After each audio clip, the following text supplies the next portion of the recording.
Hello, everybody. Welcome to our weekly CPL Civ 6 podcast. I'm Sarnath. Joining me, as always, is King Louis XIV, and our guest this week is Rolfe from Australia in the Outback. How you guys doing tonight?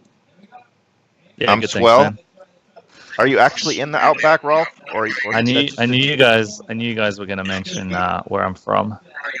No, I live in a city of 4 million people, so not really the Outback. Some people just say the whole thing is Outback, but really it's because we have Outback Steakhouse here, and we don't know subtleties in the U.S. We just we know Outback Steakhouse, so then I think some people think the whole thing's Outback. Then I mean, we want to talk about geography for a minute. Australia is about 90% desert, so it's not totally inaccurate, but less than 1% of the population live in those areas. So. Yeah, we don't know much, but it's a positive. I think the overall stereotypes that we have in the U.S. of Australia are overwhelmingly positive. I would say mostly. Oh yeah, and what stereotypes are those? Just that, like cool, like rugged kind of dudes, and just fun women, or I don't know. I think they're positive stereotypes. Louis, stop. Like what's that guy? The Aussie guy in the movies, Crocodile Dundee. Oh man! So we got everybody loves Crocodile Dundee tonight. I mean, we had a hotfix from Firaxis that wasn't for like XCOM or something. Is hell frozen over or what? Yeah, no, it was interesting that came out. One of the things that I noticed was they didn't really shout about it. They didn't give us any warning that it was coming. It was just one morning, turned on our PC and update downloading, and before you know it, there's a hotfix there. I would have thought they'd advertise it saying, "Oh, it's coming. There's a hotfix coming. Don't worry, guys." They didn't say a thing until it came out. Does it seem to work? I mean, I've played a lot of duels, so I never had the problem much anyway. But is it so far decently stable with people?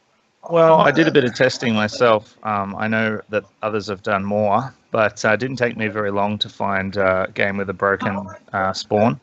So no, I don't believe it is working. It may be better than before, but it's not completely fixed. Has people tried to use the cows mod with it, or is that messed up now because of the new patch? I haven't personally tried to use any mods with it. As soon as the hotfix was applied to my game, I just deleted all my mods and unsubscribed from them.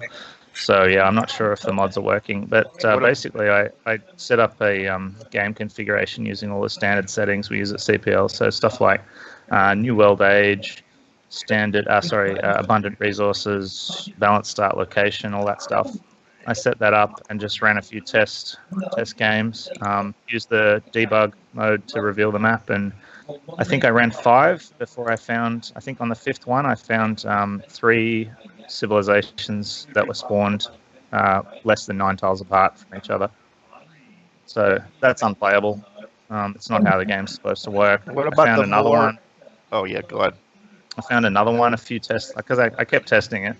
I found another one a few games later where one of the civs had spawned in snow with just all snow tiles around, so that's pretty much unplayable as well. I don't think civs are supposed to spawn in all snow locations like that. What about? I started on an island one time on just a regular fractal map, and it was like a little island. It took me like a bunch of turns just to get and I could, you can't move until you have that one tech. You can't even move your builders off on the ocean. So I was just stuck there. It was a really slow start. Yeah, I mean, was it a one-tile island? Is that what you're saying? No, but it was enough where I didn't have much room to put. I could only put 2 cities down. By the third one, I had to be able to do the thing where I could go into the ocean. Yeah, I mean, that happens all the time on island and fractal map. But this was a fractal map. Yeah, it happens. Yeah, I mean, a fractal fractal map can be anything.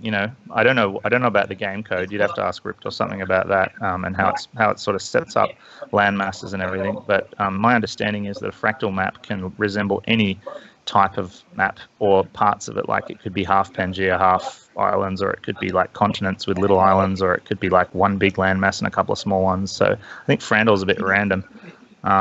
Whereas Shuffle is it could be a Pangea map, or it could be an islands map, or it could be a continents map, or it could be a fractal map, but you don't know which one it is. What about the more units? Have you tried that with this patch, Sarnath? The more units and the extra civs units and the.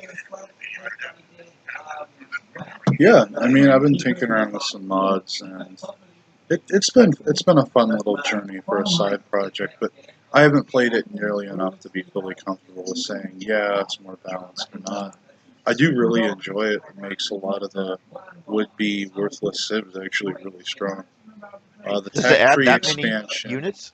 Oh yeah, there's units for every unit class, like ranged, melee, anti-cavalry, in every era. And So they're it's not just a scattered few in new the tech units; tree it's a too. bunch of new units. Yeah, you can't beeline. Like, you know how you look for cavalry, you just beeline along the bottom of the tree? If you do that with this mod enabled, you're going to be incredibly disappointed with yourself when you can't click that upgrade button, because you didn't get all the ones in the other eras that are in other parts of the tech tree. You have to actually do the tech tree. You can't just So you can't skip rush. everything. So you can't rush calves anymore then? No. Which you shouldn't be able to anyway, since cavalry are just riflemen on horses to begin with. I don't know how you can do that without niter. So it could ultimately. You think it has? I mean, if despite the inertia that's hard to get people to try something new, if it really got popular, this could be something that top players would like the most. I would think if it really is good. I don't know. People don't like change. And I don't know. I don't know. I don't think this is something people would go for, mostly because people don't, like I said, people don't like change and they don't like putting in effort. Yeah, But I it mean, does change the meta, though, right? It would change a bunch of metas that people complain about, right? yeah, you have to get them to actually play a game with it on first. That's, I think, what Sarnath is saying. If you look at the previous Civ titles, we're still very, very early in the development of Civ as a game at this point, I think. We haven't had any expansions. The game's only been out for just over a year.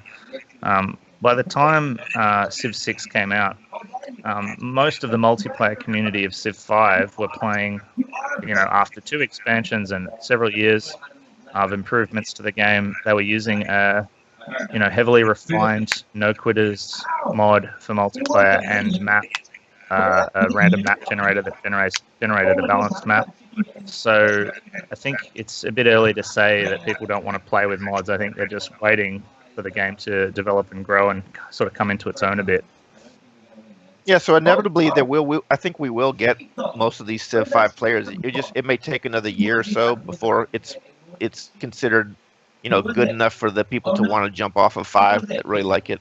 I mean, I don't play 5 anymore, and nobody really does. There's hardly any people in those rooms when you go. Oh, is it pretty? It's pretty. Oh, it's just so It's it still barren. has more players though. Like I look on the Steam stats, and it says more, a little less than double the number of total players. But that's mostly single player, I'm guessing. Then I don't know. I know I heard a stat recently that was like 90% of people that play Civ play exclusively single player.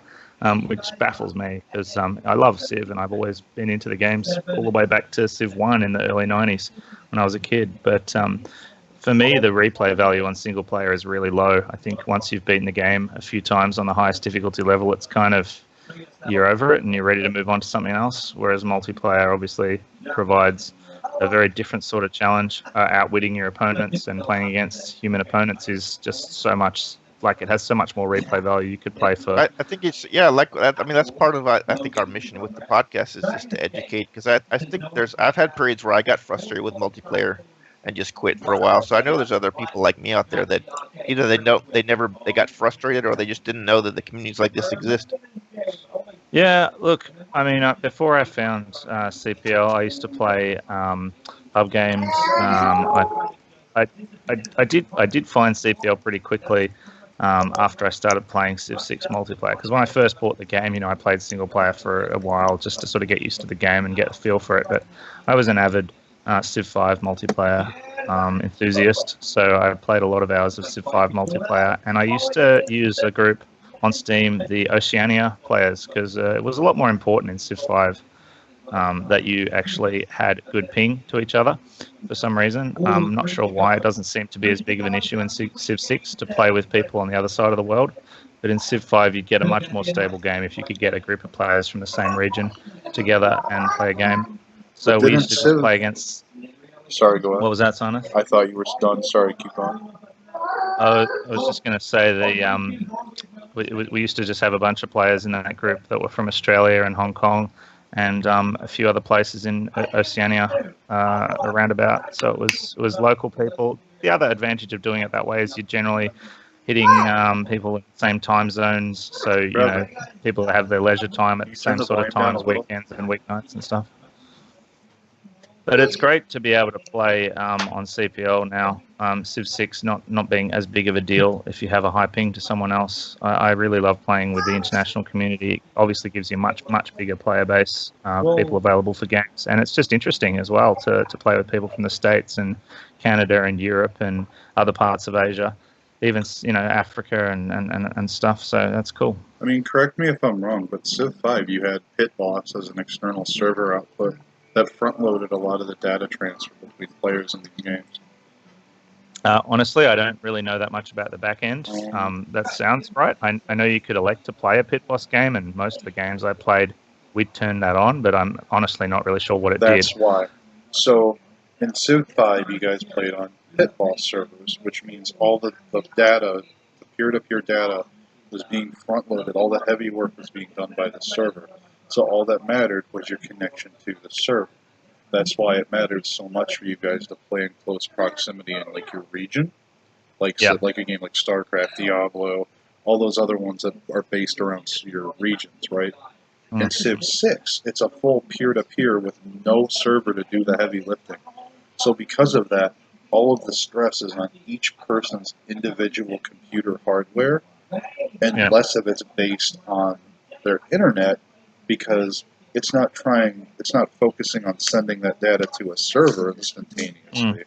It's trying to physically process and move that data. That's why I won't name any names. We have players that play like at maybe Starbucks. I won't mention any names, and they seem to be able to do it okay. I mean, you're always. I don't know much about the technical side of things, as I said, but you're always going to be better off with a wired connection.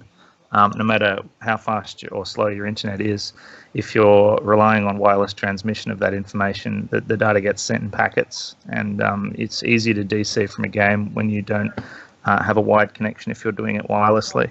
So even if you've got crappy internet like me, you're much better off to just get a cable and connect your computer directly to your modem. That's the biggest piece of advice I'd give to new players, because I don't have fiber, unfortunately, in my area. They haven't laid the cables yet. They're promising to do it by June of next year, so I've got a few more months to wait for that. But it definitely improved a lot when I plugged in the modem with a cable. So, and we're also playing catch up, like Canuck will always tell you, like that 3 was popular, and then there was a carryover, and people came to 4. But then the beginning of 5 was just broken for multiplayer. I think they fixed it somewhere in the first or second expansion. So we lost a lot of players. We lost a lot of players that got frustrated. You ask Canuck, he'll tell you a lot of the league just kind of went dormant. So now we're trying to pick up those people who just bailed on 5, whereas 4 had a nice carryover from 3, and so you had momentum. Now we're kind of starting. We're trying to pick up people that left from 5 and pick off a few 4 and 3 stalwarts that won't jump over. So but I think in the end we will have as many people playing as the Civ 4 days. Yeah, that's the heyday at the CPL apparently. I think objectively Civ 6 is a better game. It's not functioning terribly well at the moment, but as I was saying before, it's still quite young. It's less than a year old, and as much as we all love it and we love playing multiplayer, they're never going to devote as much time and energy to fixing those elements of the game that we rely on, because most of their player base is still playing single player, so they're going to focus more of their energy on fixing that or improving that. I've read quite a few articles where the developers were interviewed, and their priorities seem to be to make the game an interesting game to play for single player people that play mostly single player, which is fine. I mean, that's a business decision on their part. That's where their money comes from, right? But I do think that the hotfix, is a good sign, because I think spawn location is something that definitely affects multiplayer games a lot. And if you've got a broken spawn and you have to restart the whole map, that costs you like up to 20 minutes of lobby sim, which is very frustrating. So the fact that they've done a hotfix is a good sign. Unfortunately, it doesn't seem to be working 100% at the moment. So I don't know if they'll redo it or fix it again. I'm not sure what's next, but it is an encouraging sign, and we have heard whispers of something coming. I can't say where those have come from, but we have heard whispers that there's something coming which will make multiplayer community very, very happy. And there's some speculation on what that may be, but we're all hoping that it's going to be a dedicated server, like what Sarnath was describing before. You mean like it's an option, or like it just for Pit Boss, or just in general, like for live games? It's purely speculation at this point, so I have absolutely no idea. But that would obviously be a great thing if that came online. A server for Civ 6 would be excellent for us. We'd have a lot fewer issues presumably, and a lot less people turned off. Because, like you said, if people are having issues and experiencing technical difficulties in getting games going, that's just a huge barrier. Nobody wants to sit there and waste hours of their life on lobby Pit Boss sim. could be, I don't know if it's possible to do a game and then switch it to Pit Boss mode, but if that's true, you could solve some of the problems with people like, the game's gone on 5 hours, and I don't want to. No, I can't you wouldn't want to have mess no with idea. anything mid-game.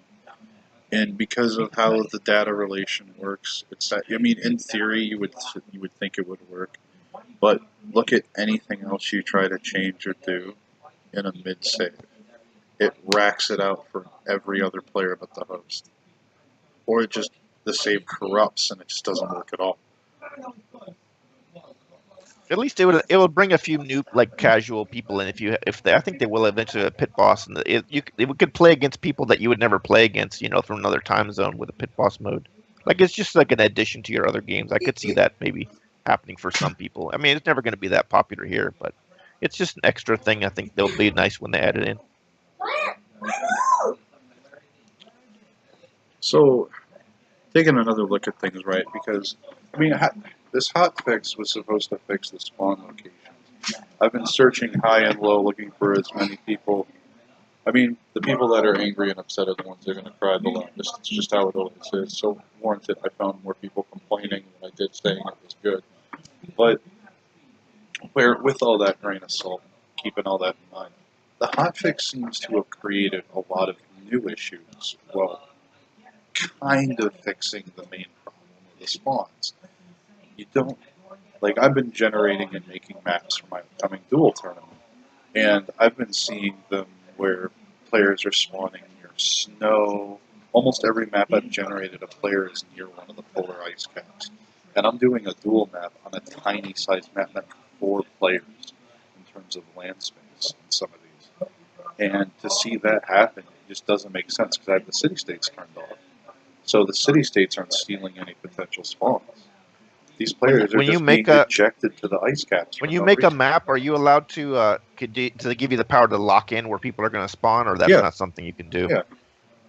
I have set spawn positions for player 1, player 2, and player 3. Player 3 being the observer, so naturally he's on some random snow tile somewhere. Oh, so that's good then. So you can, at least for your tournaments, you can have a non-buggy starts because you're going to exactly specify where they're going to start.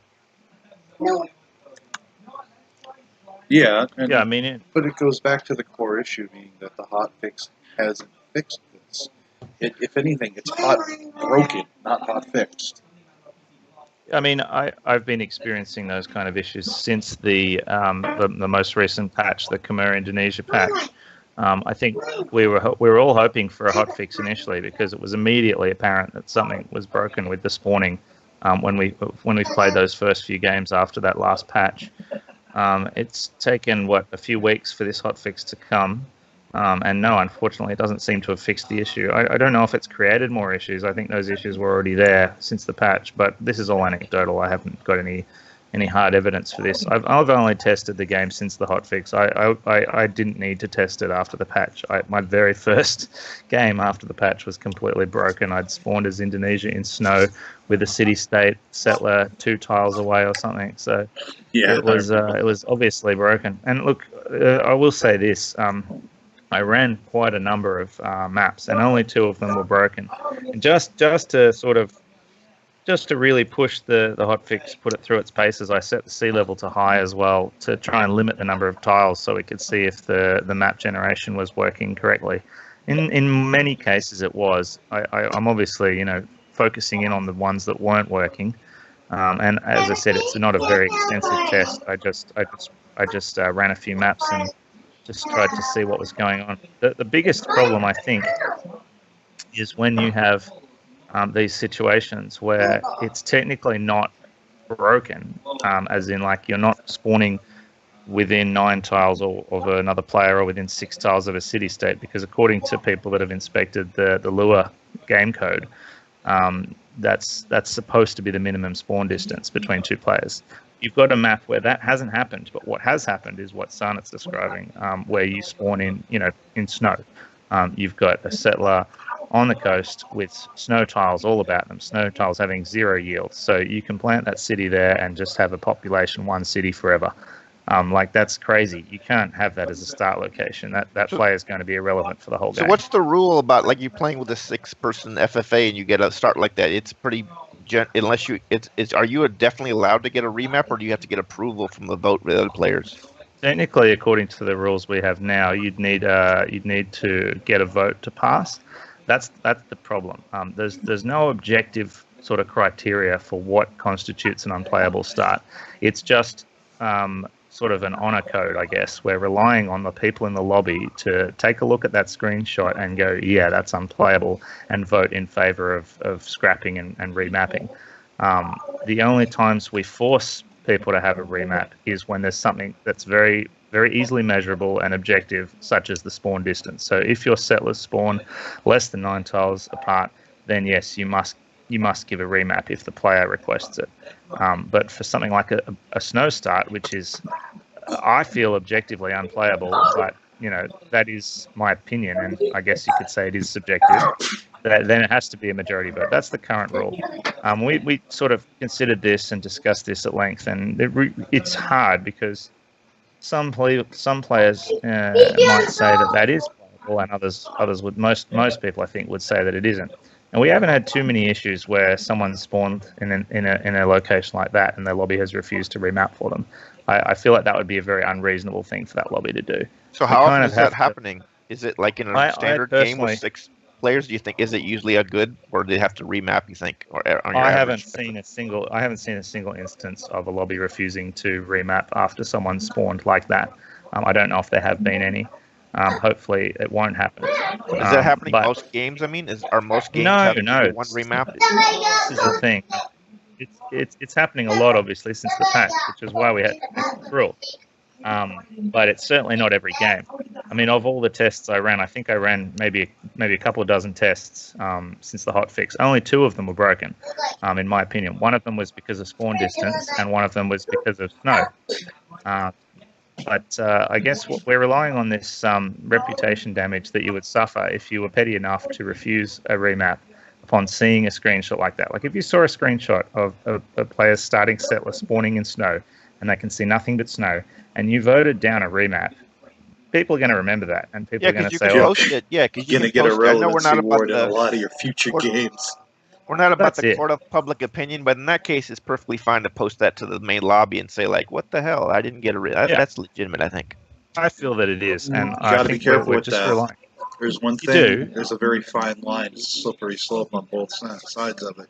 Because on one hand, you're saying publicly, hey, this guy, I had a very reasonable request for a remap. This guy voted no. He's an asshole.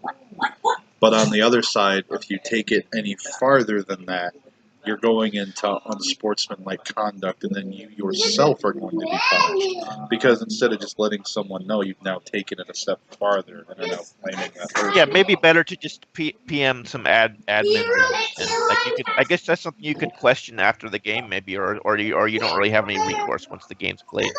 Look, I think that it's true what Sana says. You do have to be careful, and certainly we don't want to encourage people flaming others, and trolling them and being abusive. Absolutely no tolerance for that anywhere.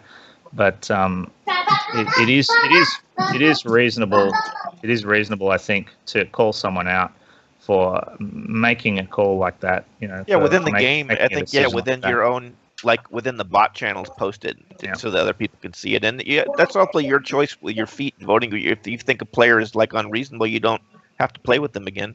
Exactly. And, we get very few of these kind of issues, really. When you consider the number of games that are being played at CPL every day, we only hear about the 1% where there's some kind of issue like this. People are people and they have personality clashes sometimes. And if I've got an amazing start and someone else has a broken start and I'm feeling selfish, then maybe I'm going to vote no. But we're hoping that a majority of people will be reasonable. And one game, I won't mention who it was, but one game I saw there was people, they were fighting in it, but at the end somebody said, "Oh yeah, but we reconciled in the end." So I thought that was positive. Look, it does get discussed a bit. What is the rule about this kind of stuff? And it's a pretty simple one, really. If you're saying something to somebody and they ask you to stop, then you have to stop. And if you don't stop, then you can be penalized for it. That's that simple. Oh yeah, I know that, Rod. I just meant like it was a positive sign that these people said they were arguing a lot, and then but at the end somebody said, "Oh yeah, but we reconciled and we made good by the end." So I thought at least that was a positive. I mean, that's for that the difference between trash talk and abuse. I think it's trash talk if both players know that it's trash talk and they're engaging in it with consent. Both parties consent to it, and it's not an issue as long as they're both okay with it. It only becomes an issue when one person says that they want the other person to stop and that person doesn't. That's the only time it becomes an issue. Yeah, and I think I think people they're pretty good about we definitely the admins and will clamp down on people if you do go beyond that. Of course. As you should in any aspect of your life. I think it's our duty to call that kind of behavior out no matter where we are. So, let's reel it back a bit here. We recently, Defender and Crusader became default enabled, and the CC pushback had happened. It's been out for about a week or so now. How have you guys seen with the games? How has the evolution in the community and the meta changed slightly to accommodate these new changes? What have you guys seen happen? Well, it was pretty interesting at first. For a few days there, we had them default enabled, and there was no option in the vote bot to ban them, the religious beliefs. And what started to happen very quickly was people were setting up separate votes on the side, in addition to the votes provided by the vote bot, because a lot of people still believe that those religious beliefs are broken. And you have to admit, Defender of the Faith is pretty strong. Certainly, we're seeing now people are still banning it. Now that it's back in the vote bot, you're seeing, I think, the majority of games have Defender of the Faith banned. But I am seeing Crusader get through quite a lot. I'd say probably more than half the time Crusader is getting through and Crusader is allowed. Because it just takes a lot more legwork, as we know. It takes a lot of effort to get Crusader up and running and to actually get some use out of it. So I'd say the biggest change is when Defender is allowed, people are banning Russia, which is interesting, because I guess Russia almost always get it if they're in the game and Defender's allowed. And I think people are maybe going for religions a little more than they used to. I know I certainly think twice about it if I've got, some terrain that might favour good faith generation. I do love a good faith purchasing strategy, although it's hard to get them to work in multiplayer, I have to admit. Yeah, well, I still do mostly duels, and I find most of the times now when I play a duels, the people are okay with me having those on Defender and Crusader. I mean, it's different in a duel, I agree. Yeah. I guess a duel is very different, because you definitely want to have a religion if your opponent does. You don't want to have one of those sneaky religion victories come because you didn't have anything to fight their religion with. I mean, a passive spread will get you eventually if you don't have a religion of your own. That's why I give a shout out to Sarnath for the map. It doesn't seem, maybe if you just think about it, like, oh, why is he doing a tiny map? But it really does make a change to the dynamic a lot. It adds a lot more strategy. You don't get rushed as much. So you can you're more likely to be able to do a religion win in a tiny map than a duel for sure. But it depends where you spawn. Like, but I mean, his maps are gonna. I take it you're gonna probably have a spawn pretty far apart, right, for your tiny maps. Yes and no. I have a variety of maps in the map pool. Some are a lot farther apart than others, and some are very close. Yeah, because it does depend. If you spawn close, then it is more like a duel. If you spawn close to each other, then it feels more like a duel map. It just it depends on. I actually think the CC rule is probably having more of an impact. I feel like that's a bigger change. Defender and Crusader have always been default disabled in games, and it's only now that people are actually actively voting on them because they're default enabled and they have to be voted on to ban them. And what we're seeing, as I said, is most games you're still going to see Defender get banned. When it gets allowed, Russia gets banned. But the CC rule affects every single game, and I do think that's made some changes to the way people play. In particular, the part about having to wait 10 turns between CC calls, that has had a big impact, I think, because it's making people think a lot more about when they call for CC. I had a game recently where I called for CC on turn 82, and I was immediately told, well, that was a mistake. You should have waited another 3 turns because the vote's not going to pass, whereas if you'd waited till turn 85, when it's an all but 2 vote, it would pass. And I didn't think of that. I just sort of thought, this game is over. It's clear who the winner is. I want to vote. But he was right. I should have waited another 3 turns because I ended up having to then waste an hour and a half of my life waiting for that game to get called for various reasons, which I won't go into. It was a bit of a shit show, that one. What is the average? Would you say? See, I don't play that many. What do you think the average length of a FFA is with 6 or 8 people? Like, how many turns does it tend to go? Would you say about 4 to 6 hours? Yeah, it really does depend. I mean, I guess again, it doesn't have stability issues. To me, that's the biggest deciding factor. I'm much more likely to call a game if there are connection issues like DCs, desyncs, anything that extends the game artificially like that, that's outside of our control. You know, like you can't control that. It just happens sometimes. And sure, there are players that are more stable than others, but it seems to me that if you get a few unstable players in a lobby, then you're going to have connection issues. If it's just one, then you're probably going to be all right. And I'm one of the players. Yeah. That brings me to my. I give you guys props for you. It sounds like you guys are willing to try it, like a Ren start game with like a certain turn limit, so it'll just be a shorter game, like a 2-hour game.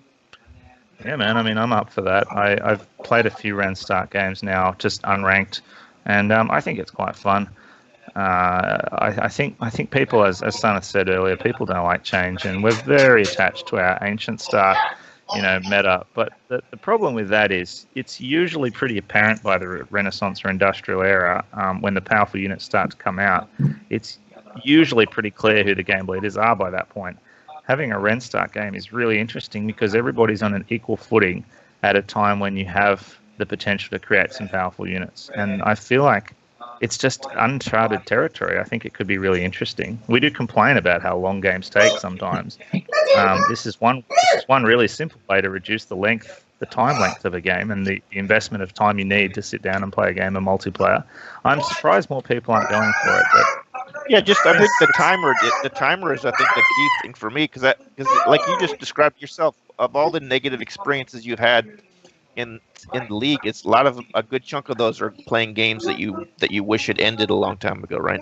Yeah, and most of that is due to technical difficulties. I don't mind playing a game that goes to modern era warfare and nukes and whatever, as long as it's a smooth experience. If we start having DCs, disconnects that is, and desyncing and people crashing, which again is nobody's fault, it just happens.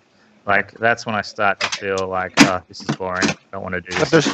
But nobody's ever. I'm sure people have talked about, but I guess it just doesn't practical. There never was any proposal of like, if you get this many like if you haven't done this many turns within an hour, then you can call it or something. Nobody ever came up with anything like that. No, I think it's usually pretty. It's pretty apparent what a lobby will and won't put up with. There's a threshold for every person, and when you get a group of people together with vastly different thresholds on how much of that kind of stuff they're willing to put up with, that's when you have issues. But generally speaking, most people will agree, you know what, we've had 7 re-lobbies and it's only turn 30, maybe we just scrap this game. And the person who's winning never wants to, but why would they? But just getting back to what we were talking about before, the Ren Start games are very interesting to me. I'm very keen to do some more of those. I have to disagree about the turn timer. I really hate short turn timers because I'm not the quickest player. And I like to have lots of. Oh, I don't mean I don't mean the short turn. I mean the term limit game. Like, say this is going to be a 60 turn limit game. That's what I meant, not the turn timer. Okay, fair enough. I thought you were pushing for 120-second turn timers. Well, yeah, I was too. But I think the more key for me is just to get people to agree to like a 60 or whatever turn game. So it's just like people that just want to play a short game, they're not making this huge commitment to maybe playing for 5 or 7 hours and. I mean, 2 hours, funny that 2 or 3 hours even mentioned, with things and like, what was that, Sana? It's funny that you guys mentioned people complaining about the length of games because the whole basis for pushing the CC rules to what they are now were because so many people were complaining games were ending too early. I think that's a different discussion, though.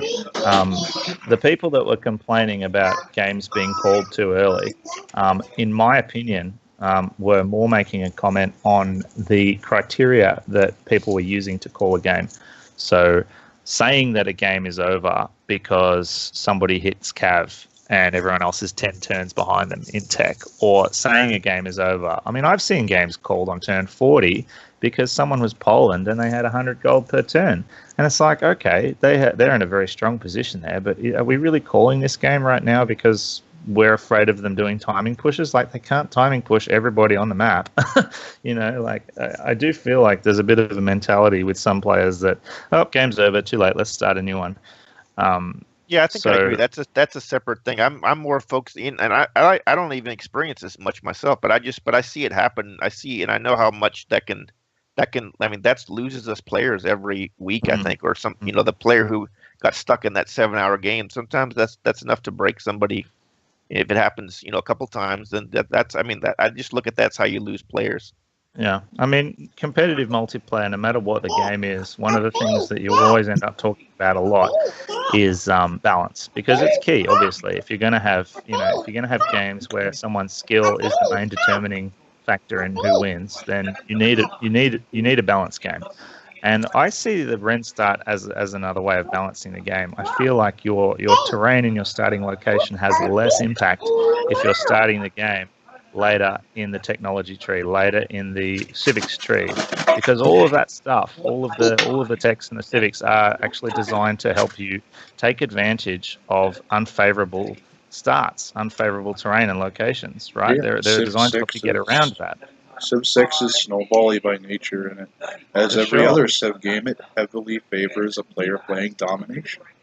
Yeah, and if you start with an equal size snowball on turn 0, Ancient Era, and let people sort of run with it, then by the Renaissance and Industrial eras, you're going to have snowballs of vastly different sizes. If you start in the Renaissance era and everyone's got a mid-sized snowball, well, I feel like that's going to help to balance. I don't know this for sure because I haven't played a lot of these games, but I think it's something definitely worth trying. Plus, it's just good for the top players, I think, especially the top players. They know the game so well. I would think they would just they must be like sometimes pretty bored by like the same thing over and over again. So I think they would like it even more than a new player because this is something new for them finally that they haven't experienced in like 800 hours of play.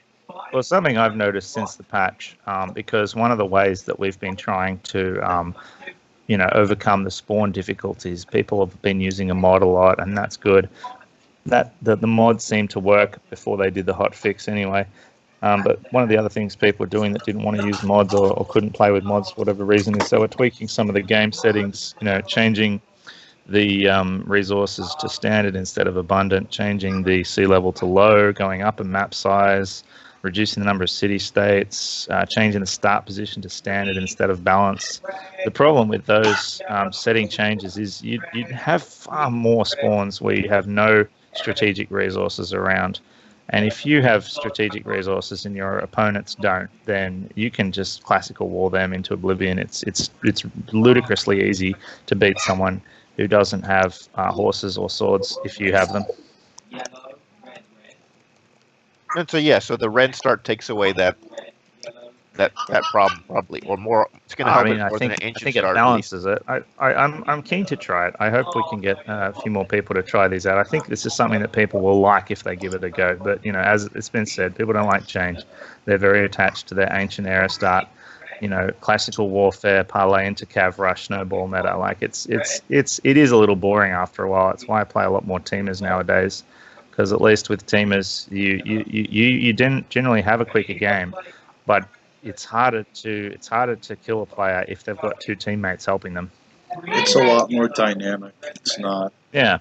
It's not linear gameplay like free-for-alls are. Yeah. Because sure, you sure. don't know what your neighbors are going to do. Let's face it, everyone's cav rushing.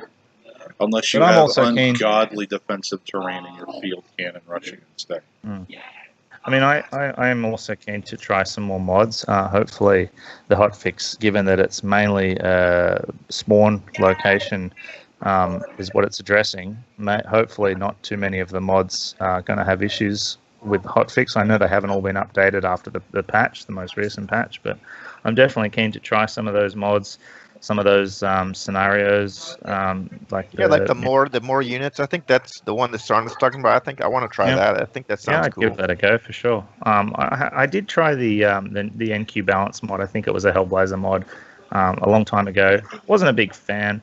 I feel like the main thing he did was to try and make Civ 6 more like Civ 5. That seemed to me to be kind of the overall theme of that mod was, I love Civ 5, I don't like Civ 6. I'm going to try and make Civ 6 more like Civ 5. Even with the enhanced user interface mods, I really felt like they were just trying to reset everything back to how Civ 5 looked and how Civ 5 felt. Yeah, at least I think it'll. I don't know how much we can get, but I know one of my unique skills is being able to just try over and over again until somebody tries something. So I will keep pounding on these, and just like I do with duels. And I think I don't know how many people, but I'll get some people to try it occasionally. Yeah, we'll give it a go, and hopefully it'll catch on. That's all we can do is just try this stuff out. I hope that people notice us, enjoying it and having fun and having good games. I mean, the biggest problem, I think, with Civ overall is the instability. It turns people off. So we really do need an improvement from Firaxis on the stability of multiplayer games overall. And hopefully it's something that they're working on, but we can only hope. And are you seeing more people using the I'm happy that got implemented the dual player, mod player, like a teamer. Have you seen? I see people using those more often now. Yeah, the tags seem to be getting used, which is great. That was your idea, Louis. So we're happy to have had a good suggestion from a community member turn out so well. Yeah, thanks. I just figured it was because there are there's more teamers too. A lot of teamers now. So it definitely wasn't just for the duel, but I didn't even. Yeah, the mod was I didn't suggest that. That was a good addition that whoever added that into it.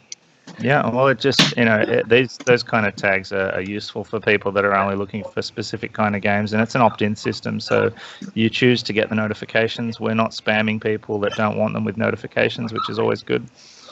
Yeah, I think that was when I made that. Yeah, I said that I would hope that they didn't force people, because I don't want another thing where people say, I don't got 3, I don't want dual player, I don't want this, I don't want. People already didn't want the regular one; they want to be able to turn that off. So I didn't want to throw more stuff on. It has to be optional, I think, a tag like that. I mean, you can use that everyone and that here if you want to notify the entire community of something, because those are ones that you can opt out of if you wish to. We don't want to be spamming people because we don't want them to leave our server. Yeah, I mean, if anyone from Discord is watching our podcast for whatever reason, I guess you're a Civ fan.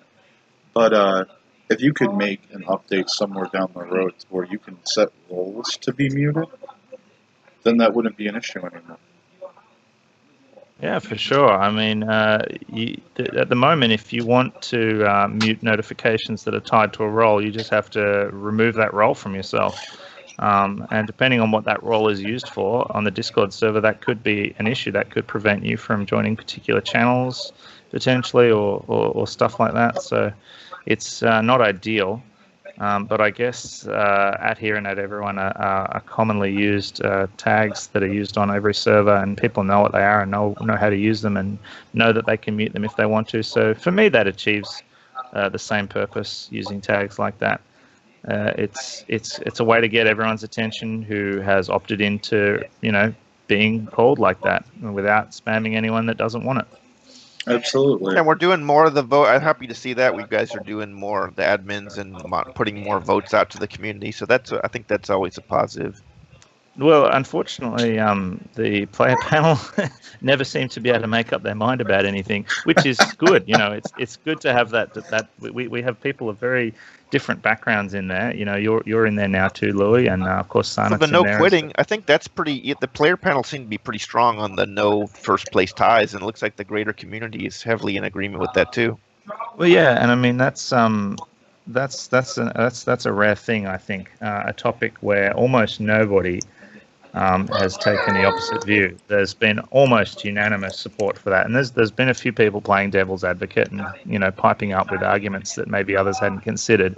But generally speaking, most people seem to fall on the same side of that debate, which is, as I said, it's a rare thing. But yeah, generally speaking, the topics that we put to player panels, they're tricky topics, so it's not surprising that people have differing views on them. It's not rare, right? It's not rare. I noticed that I don't play a lot of but I see in the game reports, it seems like it's 10% of the time or more I see tie for first, maybe even more often than that. It's about 10%. It's about 10%. So it's not irrelevant. Like it's definitely a discussion that's worth having. And the goal of removing tying for first as an option is to encourage players to play for first more than they currently do. Which was the same reason we implemented the bonus win for someone who gets solo first. Well, this just means that you can only get solo first, and there's no tying for first, so you'll always get that bonus win. It's extra motivation, because I think there's a general agreement that playing for first is an overall better mentality in most cases. I mean, the argument's been made a lot. You can't always play for first, and it's true. If you have a bad start location and you're in a Diplo game, then you try and Diplo yourself some allies and you try and improve your position, and maybe you'll never be able to get first in that game because of factors outside of your control, so you just try and do the best you can. You try and play second or third or whatever. But I think generally speaking, we do find most people tend to agree that playing for first and having that as your overarching goal in most situations will produce a better game experience in terms of the human dynamics between players, rather than just trying to ally yourself with the strongest player in the game and ride their coattails to second or third position. Absolutely. And speaking of the no ties for first, that's actually going to affect December 1st. So for all of you league players out there that listen to this, if you haven't heard, haven't seen the rumor mill going through town yet, December 1st, there will be no ties for first in any game anymore. It'll be interesting to see what kind of impact that has. I think we did see a slight sort of culture change when we implemented the bonus win for first position. We had less tying for first happening after that, I think. But this will be really interesting to see what this does. And no ties for first. Is there a most common game style like Diplo Plus, Diplo, or War? Is there one of them tend to play more than the other? Diplo Plus is the most popular in free-for-alls. Yeah, I'd say War is the least popular at the moment, based on just anecdotally scrolling through the reporting and history channels. You don't see a lot of War games, and I don't play a lot of War games. It's not a popular game mode. And part of the reason people don't like it, I think, is because there's far less talking. And, it's hard to sit there for 4 to 6 hours in silence, when you're playing with people live. You want to chat, and one of the easiest and funnest things to chat about is the game. So having a game mode which removes that is not as popular. But I do feel like war games can be a bit cleaner sometimes. There's less backstabbing going on, and less people complaining about unfair alliances and all that kind of stuff. So they have merits, I think. But still, I mean, it's as much as people like to bitch and complain, I still see like SDeath win almost every game. So it must be still the skill is the most important thing, because there's no way he's getting a good spawn every time. And anything, it should be like a bias against him, because I'm sure there are plenty of games where people go like, well, I'm going to team up against him, but thankfully, you just don't know where anybody is all the time. It's not so easy to team up. Like if you're playing Risk, you have the whole map, you can be like, let's team up. But Civ, you don't know where so that's good. Otherwise, I think if it was like a risk style game, the Estet or these top guys wouldn't be able to win so often because they would get teamed up on more. But I think that's good. That's good. I think really good. That's good that the top players can win so often because it shows it's like a skill. One thing that I am pretty sure of is that despite, as you say, despite the complaining about imbalance, players don't want to play on fixed maps.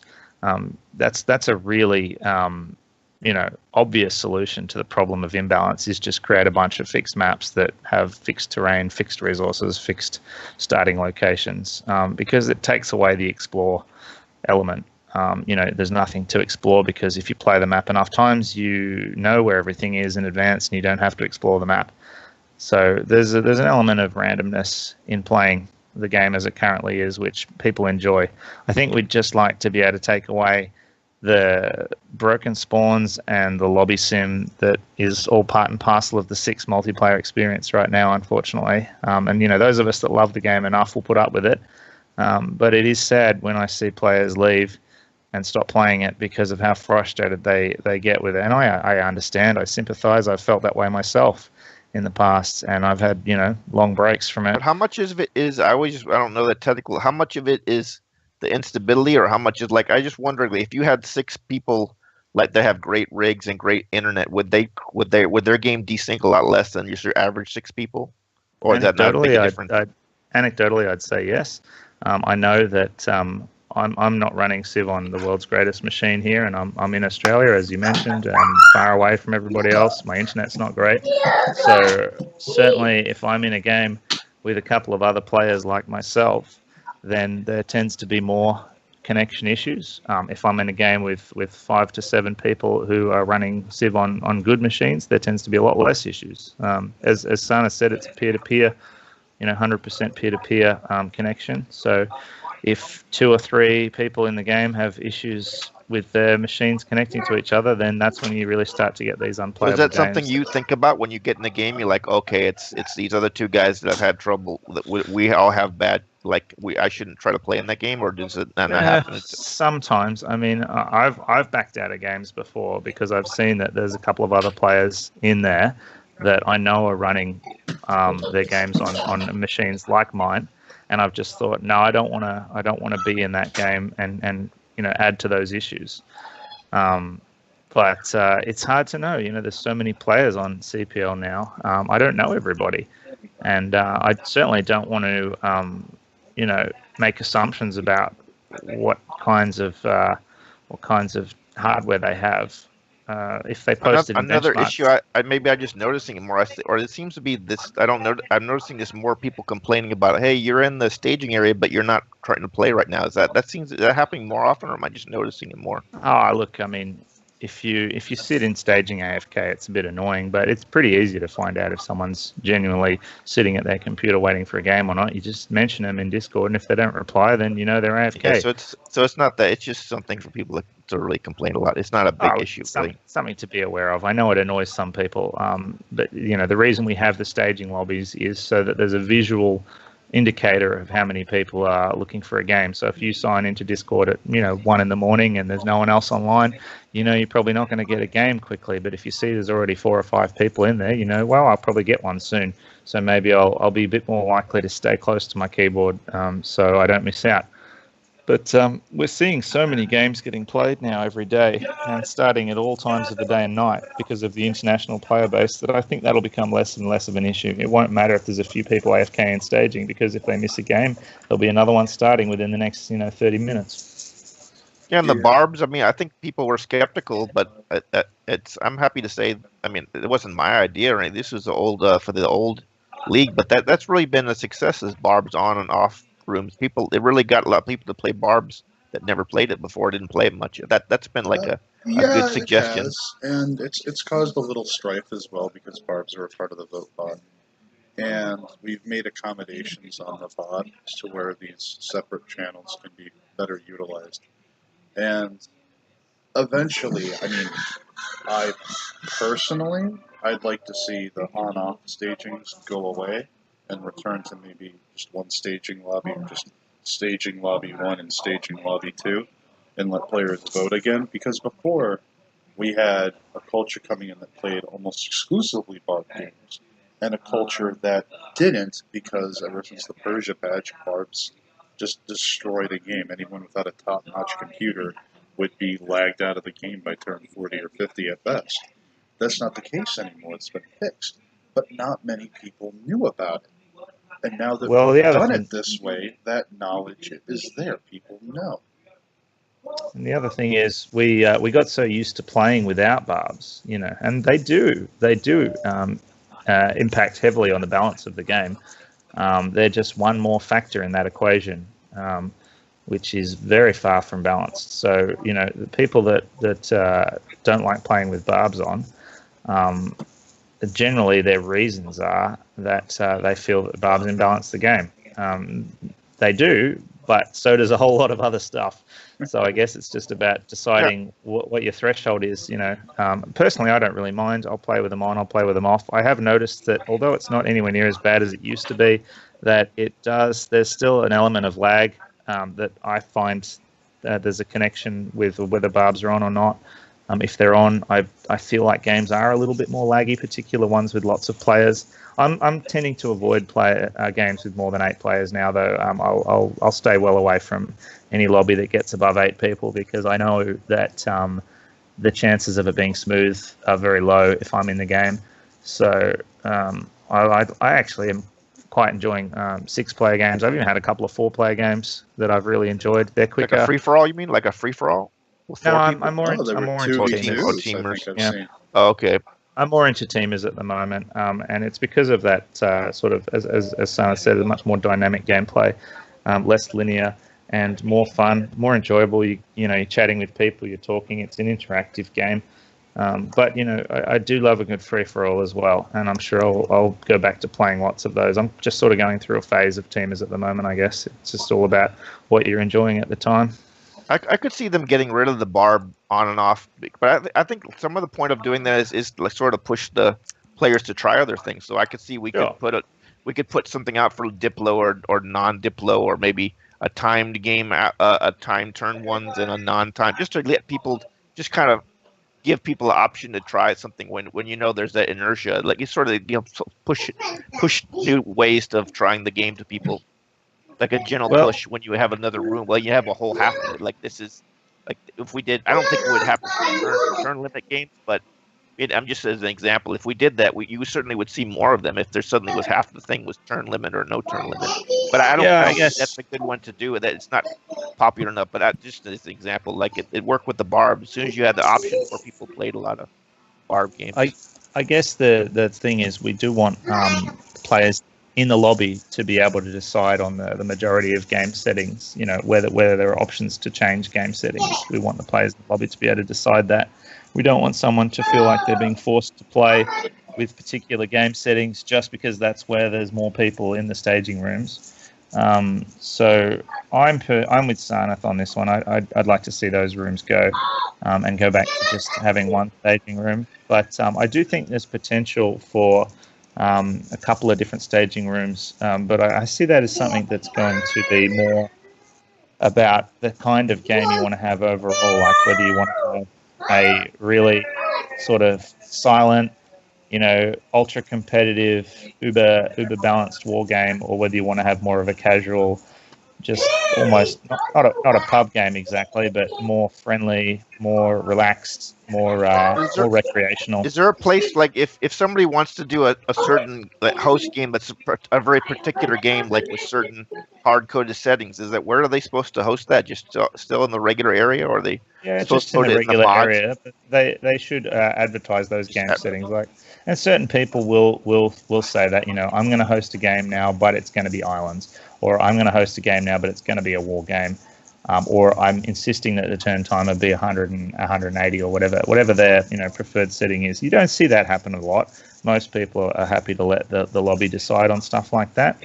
But the onus is on you. If you don't want to play that game, just don't join that lobby. You can go wait for the next one. Yep.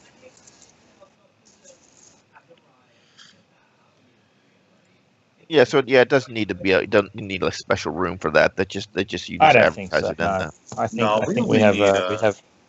Sorry, go ahead.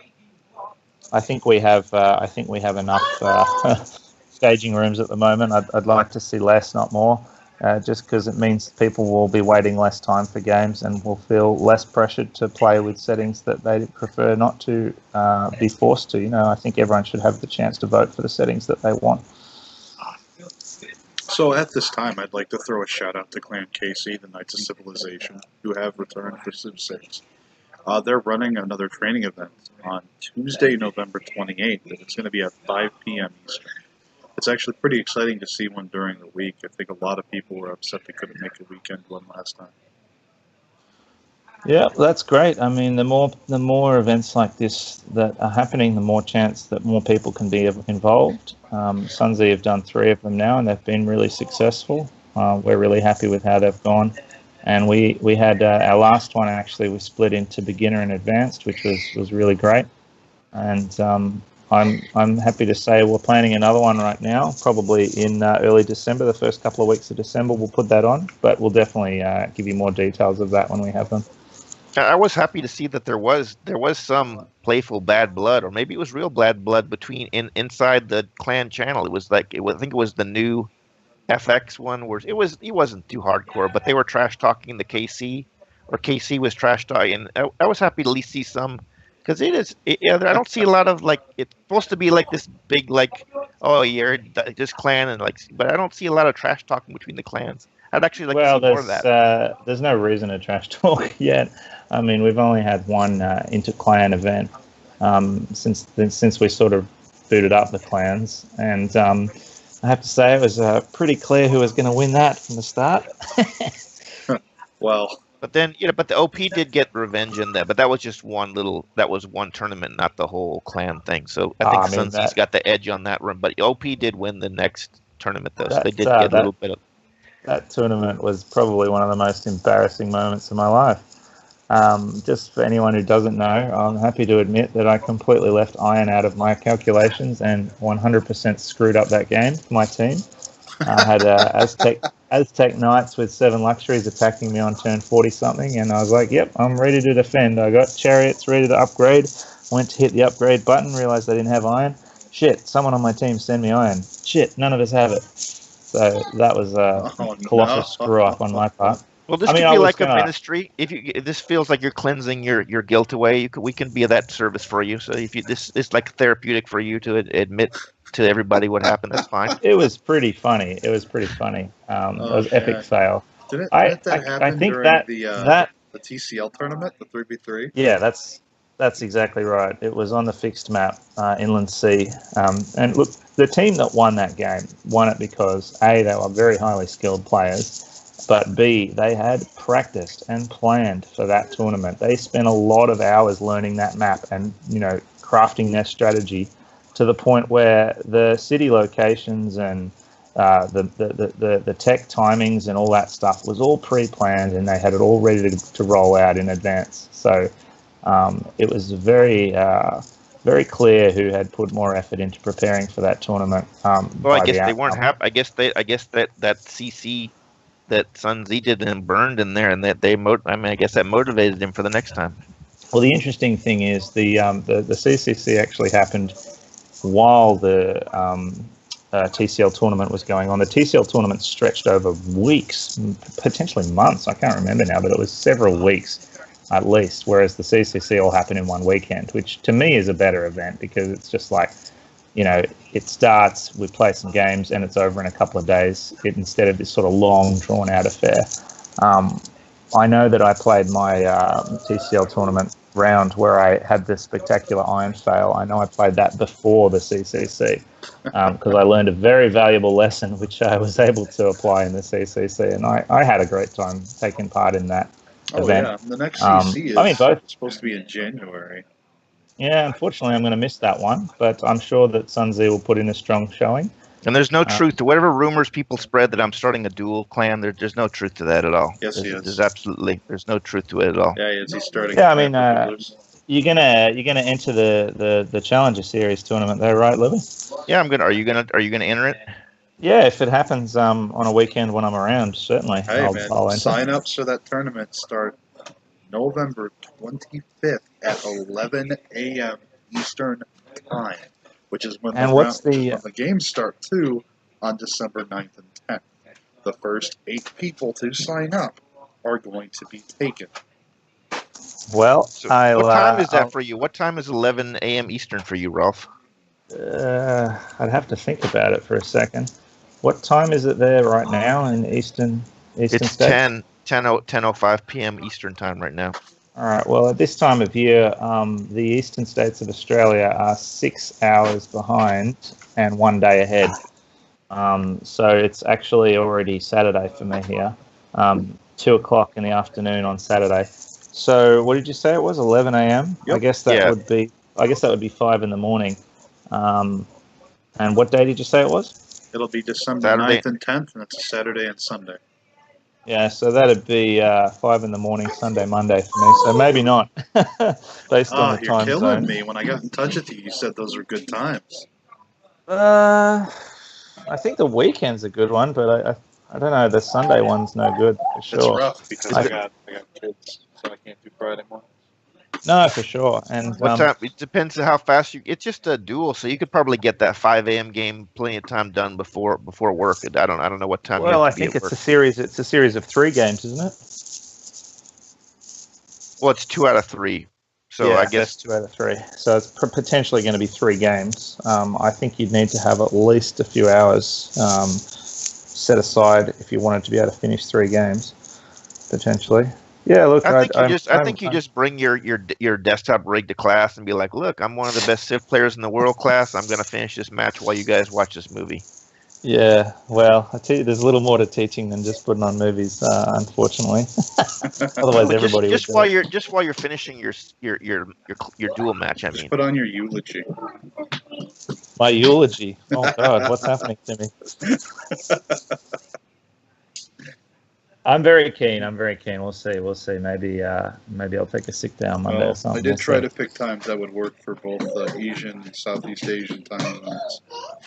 And do you know what? Simon? It might have been a better time before daylight savings and everything. I don't know, because daylight savings. That's right. I forgot about that. I'm terrible at remembering time differences, and it takes me a while to learn them. And I feel like as soon as I got the time difference between Eastern Australia and Eastern US sort of straight in my head, they went and changed it on me because we went to daylight savings and you guys came off it, and it all messed me up. But I'm pretty good now. I think 18 hours. That's a nice, easy time frame to remember. But yeah, I'll definitely be considering signing up. Or it remains to be seen how many of the top players will play. We really can't predict what they're gonna do. What that signs up for it first. Yeah, well, I enjoy a good duel. We've had a couple of duels ourselves, you and me, Louis. Yeah, that's true. Pirate duel. Quite enjoyed the pirate duel. I got to play Norway. I finally built a berserker. Realized one of my lifelong ambitions. I finally have a reason to make this and delete it. I didn't use the damn. So bad. My frigates came about 12 turns later, and they actually beat the berserkers to where Louis was. Even though I sent the berserkers heading towards his land 12 turns earlier than the frigates, the frigates still got there first. Yeah, I didn't know that they could kill a city so fast. They just maybe 2 shots, I think, and that was it. They're pretty powerful. You play an islands game, it's almost certainly going to be decided by who has the most frigates. But yeah, I think it's going to be a great promotion for duels, and so I think after the tournament, you probably see even more duels being played, just as people, because it'll be like you guys are going to stream it and oh yeah, you're going to have commentators during it. So yeah, I it's have going to be 4 streamers. They're all going to be providing commentary for the matches. I'm one of the 4. And it's going to be a great time. All the matches are going to be played on the maps that I'm making. I have some balanced starts. I have my Grim. I try to get in touch with. I talk to Grim Striper sometimes, but it's been a little while. I did tell him that you said that he is a legendary player, but he hasn't responded back. Hopefully, he plays in the tournament because he's like the best, right? The best dueler you said from the back in the day. I'll definitely be watching. If I'm not playing, I'll definitely be watching. They should be entertaining games, if nothing else. So you say he could beat everybody, right, Sarnath? Even the best players, he could Yeah. beat everybody in And duels. it came to a duel. Grim Stripper was the best person in the league. So where did he just take kind of a break right now? No, he got super busy with work. Oh, okay. Yep, life comes first, right? Yeah. Hey, if you don't have money from your job, you can't afford your internet to play to begin with. Yeah, exactly. I've also heard food's quite important for people to live too. Food? Who needs that? Yeah. I sure do. I'm a big guy. Esteth seems to just need Civ, and I guess he does eat food, but it seems like it's Civ and eating because he plays a lot of games. I see him. He's Well, I don't logging. know He's going to about pass food, up. but he definitely keeps his hydration through drinking from all the tears of everyone crying about him. I also think he needs sleep. We definitely know that he sleeps. Passes out at games. She got suspended for, I believe. He's going to pass up Philly Boy on the all-time wins list. I keep track of that. He's still a few left behind, but he will be the all-time win leader pretty soon. I mean, number of wins is just, there's a relationship to the number of games that you've played and your win percentage. That's all that is. So the more games you play, the more wins you'll get. The only rankings I look at are the win percentage, and he's definitely up the top of that. He's very high on that list. And a person's skill rating. You have a high skill rating, it's because you've beaten high skill players. Yeah, I mean, you got to give him his due. I think clearly at the moment he's the best player in the league. He plays the most, he wins the most, and I think that's at the moment he's pretty unquestionable the best player. I would say you have to give him his due. I don't know. I mean, there are other players that are just as good, in my opinion. I think he's just a bit more well known, perhaps, than some of them. But he's definitely a very strong player, and we were really thrilled to have him join us as an instructor at our last Sunzi training event. He ran the advanced game, which was very successful. So that was great to get someone of that caliber helping players to improve their game. Absolutely, and it's been wonderful to see more and more people within the community step forward and to take those more leadership-oriented roles, which, there weren't that many to begin with, and more stepping forward. And it's just really great to see, especially when you have people from all over the world joining this community. We need more people to step forward. For sure. And for people that want to get a piece of him, I think his suspension, as he talks about is literally like hours away from being over. Yeah. So he's if you're ready to get a piece of him, you can do that pretty soon. Like, Louis, when I picture you, I just picture you in a big football jersey with Esdeath's favorite Civ on it. I guess it'd be Scythia because he forces people so much. But and I just see you holding up a sign saying Esdeath for life or some shit. You're like one of those crazy fans that has the rainbow colored hair that would hold up the religious the John 4:16, but mine's like Esdeath. Yeah. Yeah. As long as I'm on here, I might as well say one more thing. I know it's not strictly a topic that we're speaking of, but I think it relates to a lot of the topics we've discussed today. Just made me think of it when you mentioned Scythia. There's a lot of discussion going on in the community all the time about how we can improve the rules.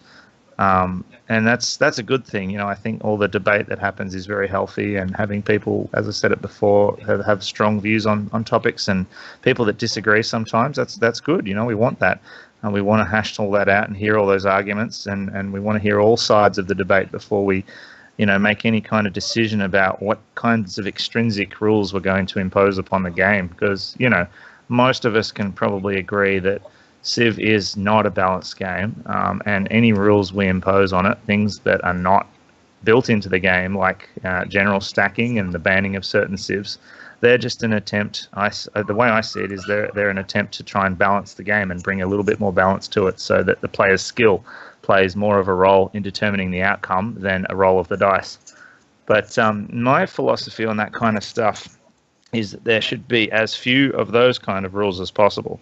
We really want the community to, run the games themselves. It's a player run for the community. It's a community run for the players by the players. That's how I see it. So the more people, as Sana said, the more people that step up to take a leadership role, or contribute in any way that they can, whether that be with their time doing some game reports, or whether that be with their opinions through the player panel, or just by being an active and helpful, member of the community. I mean, we're seeing people jumping into the welcome channel and saying hi to new members that don't have any leadership responsibility. They're not on staff. They're just doing it because they want to be welcoming. A big part of running a community like this is attracting new members. And if there's a friendly face there to greet you when you join up, then that's going to make you a lot more likely to stay and try some games and have some fun. Yeah, and you need people sharing like Tom Cruise Days of Thunder videos too on the text room. Oh, that's for sure, absolutely. And all the memes. I miss the memes. We haven't seen a whole lot of memes. We've got a channel. And I got yelled at by Canuck. Yeah. It's because you posted something NSFW though, right? One of you? No. Well, there's a meme room, and I know in Sun Z there's that meme room, right? There is a room just for memes. Well, how would you know? Because you left us. Oh. I remember it. Wow. I remember it before I left. I do remember it. He not only left you guys, he even pulled out "It's not you, it's me." Oh, I know. It was so good. It's like he broke up with his girlfriend. It was brutal. No, it's all good. I'm just joking around with you, of course. But I don't think it just because I forgot about that little bot. Like I didn't really want. I wanted to just kind of disappear, but then I forgot when you leave, it hits that message, and apparently Yoshi was like saying, "All these people are asking me, what do we do to you?" And I'm like, "No, I just." That's like because, we all reacted with the cry emoticon or whatever you call it, emoji. The one of the little yellow face crying lots of tears. We were all sad to see you go, but I get it. Yeah, it just never really clicked with me. I mean, I think you guys invited me early on, and I was like, okay, I'll try it, but it just the whole for everybody just didn't do not it for me. Yeah. The majority of players don't have a clan. I think you probably will see people that play a lot eventually gravitate to one or the other. And there are some people that would prefer not to, and that's fine too. It's all about creating a sense of community. That's the whole reason we have CPL in the first place, is to help people find games and to, share the interest that we all have. It's more than an interest for some of us. I think it's more of a passion, but it's great to find all these people online that I'll tell you the true game. backstory. The true backstory is that Canuck said, "I'm too beloved a figure to belong to one clan." Uh-huh. So I decided to. Well, yeah, that's true. I mean, we can't all have Louis in our clan, so maybe it's not fair. Maybe we need to learn to share. So that's the way I try to look at it, just to feed my ego. I just that's what my official line's going to be. I mean, you were the Sun Z mascot, so maybe now you can be the mascot for the whole of CPL. That's a step up in your career, right? I guess, yeah, that is a step up. Yeah, absolutely.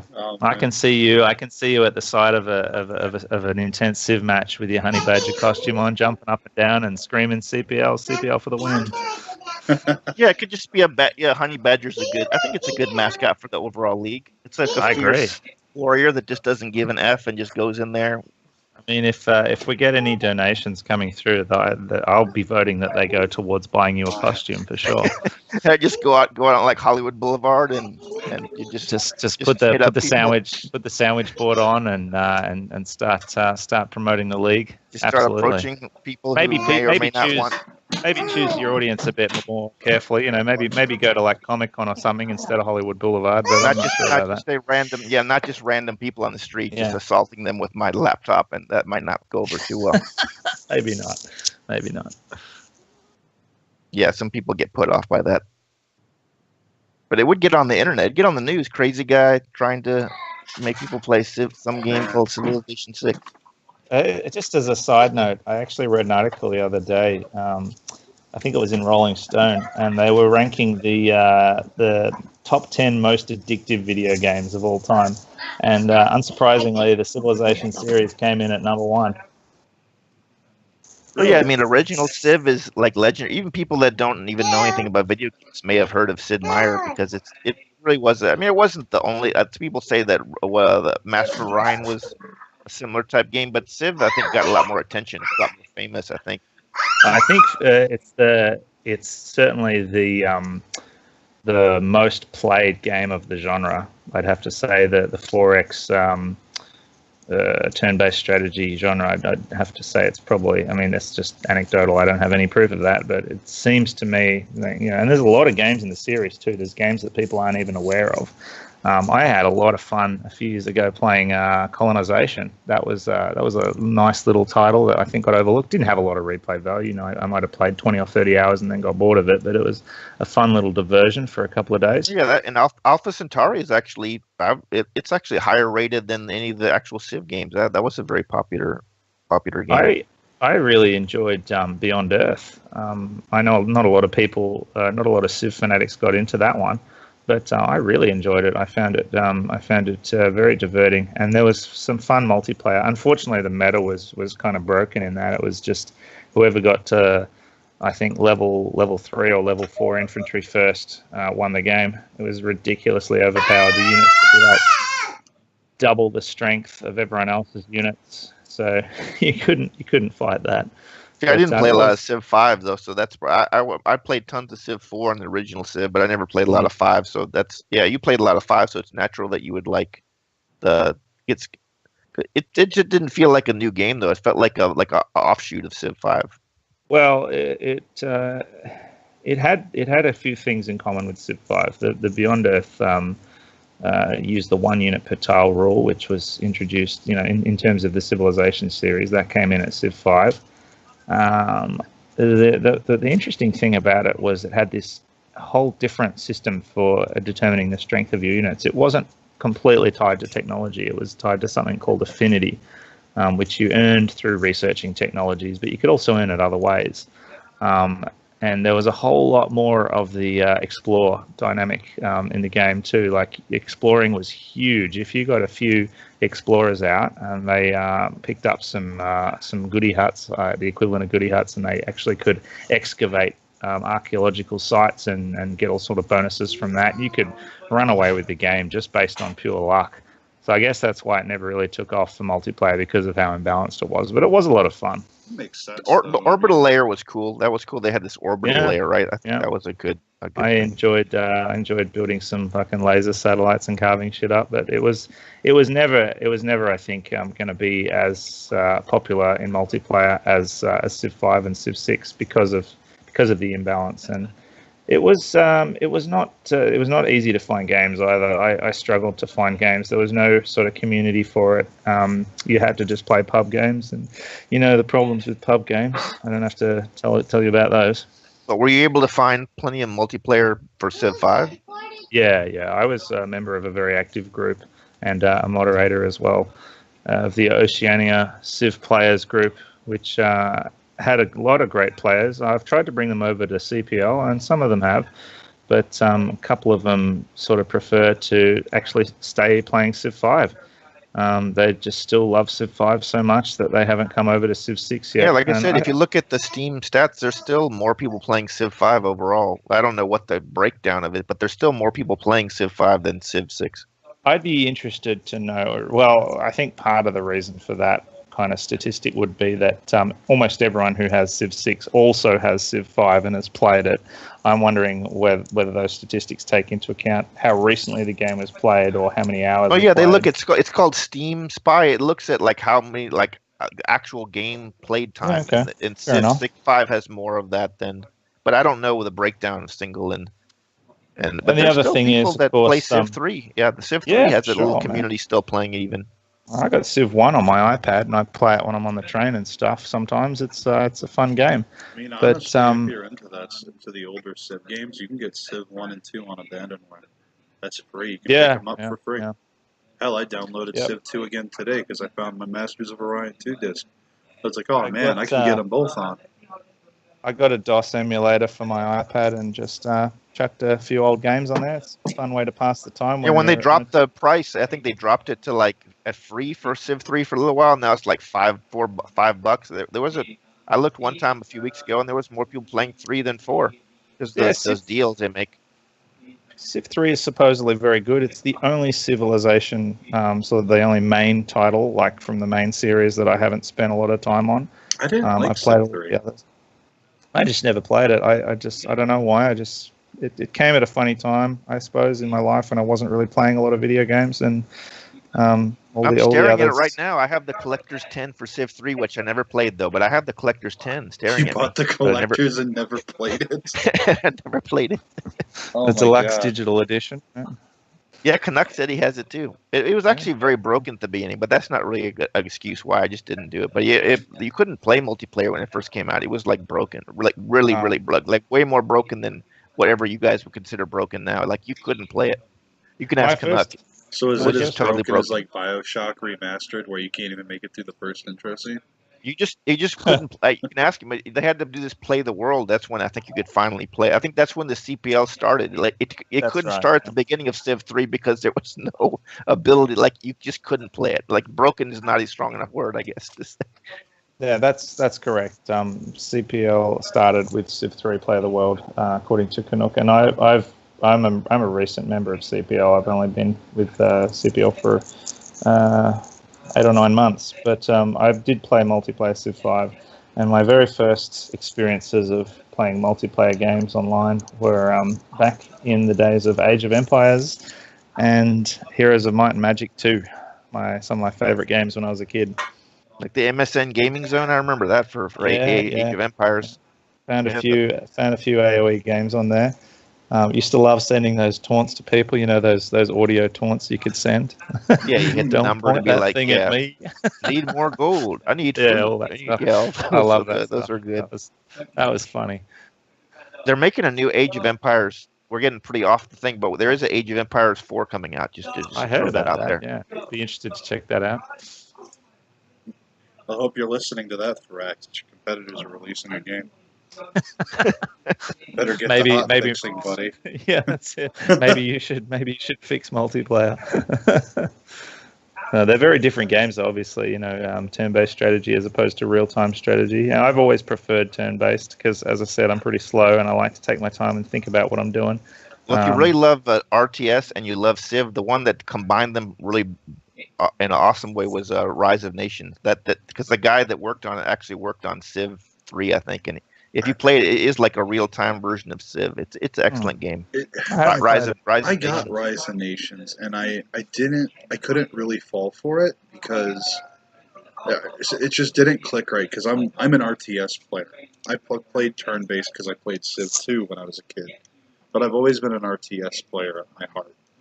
And playing Rise of Nations felt like a mock concept that was thrown together just to prove it could be done, rather than a refined item.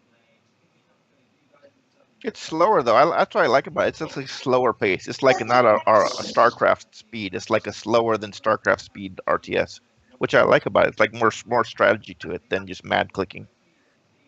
Yep. But I think we have hit the end of our rope here, so to speak, today, guys. Thank you for coming on, Rolfe, and thank you again for being here with me, as always, Louis. I think we had an awesome podcast tonight. We got a lot covered, and I certainly hope you guys that are listening to this either live or afterwards, your questions were answered too. And if you have some comments you'd like to throw out there, put them in the comment section of the video. We do come and look at them, and we do. And it was smooth.